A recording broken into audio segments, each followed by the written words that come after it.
And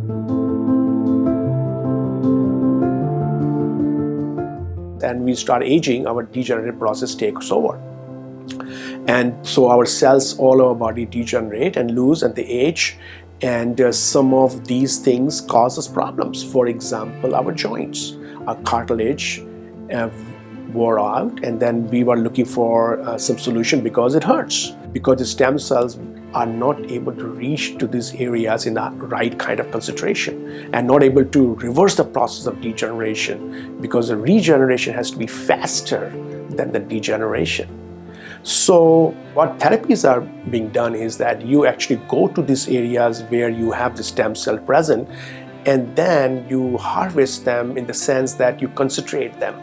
You can now concentrate them to the point that it can be 50, 100 times more stem cells in the same amount of, or million times more in the same amount of fraction. And then you can inject that highly concentrated tissue with stem cells into the knee joints or the hip joints or the spinal joints or the discs.